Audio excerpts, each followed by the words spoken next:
All right, I've been asked, what is know the bad guy? Why is it important? Again, know the bad guy is to say no to the bad guy. And this is what you're going to teach young children. People ask me about the book. The book is good. The book, you could get it on Amazon. You could like and subscribe. It's linked down below. But the more importantly is that you find out the information, what's inside here. And the things that I try to cover is based upon my 35 years of law enforcement or enforcement or first responder experience, or anything that I've learned I could pass on to my friends, my colleagues, my teachers out there, my parents out there. It's something that's important because if we could save one child's life, that is very important. If we could teach a few parents that the simplest things that we all think are simple, that they didn't even think about, maybe they're going to think about it now. Maybe they're going to learn how to talk to their children, how to elicit important information, so when they're in kindergarten, they're going to understand how to talk to their parent. And by the time they're in 6th grade and in middle school, when the problems start to pop up, and whether there's bullying or whether there's drug use or whether they're in a bad crowd, what is it going to take them to say no to a bad guy, or again, bad girl, or a bad situation? I like to say know the bad guy, because it's something that every child should be able to say is no. Kids sometimes are embarrassed when they're in group situations. How are they going to say no? It's really, really important that we learn this. And what I've seen through the NYPD in my 20 plus years with them is unbelievable. It is so unbelievable. I've seen from basic things like not having guards on a fire escape window or a window in general in a high-rise, and kids falling out these windows. Why? Why should that ever happen?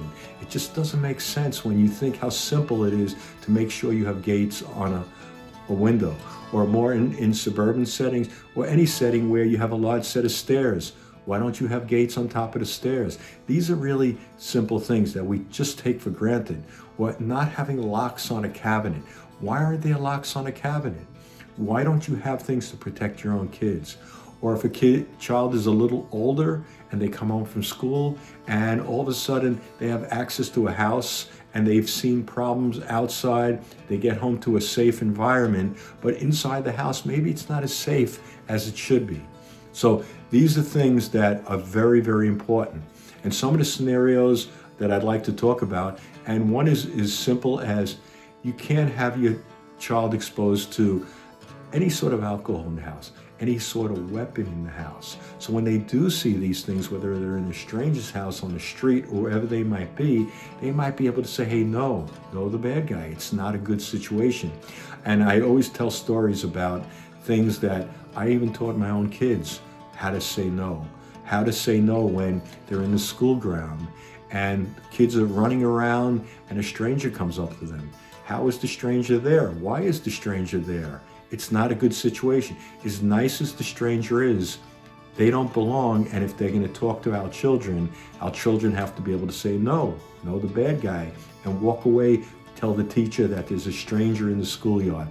If there's something that goes on that doesn't feel right, whether it's any situation, and some of the situations I cover in the guide are whether they're taken advantage of by an adult. And that is one of the things which I always was very disturbed about. And working in the Crimes Against Children squad, it really bothered me when these children got taken advantage by adults. And it happens more often than you think. You could look in the newspaper and go back a couple of years about athletes who put their trust in doctors. I think it was the Olympics a couple of years back, where all these Olympic gymnasts, these young ladies who were trying to make the Olympics, and they had a doctor who was taking physical advantage of them, sexual abusing them.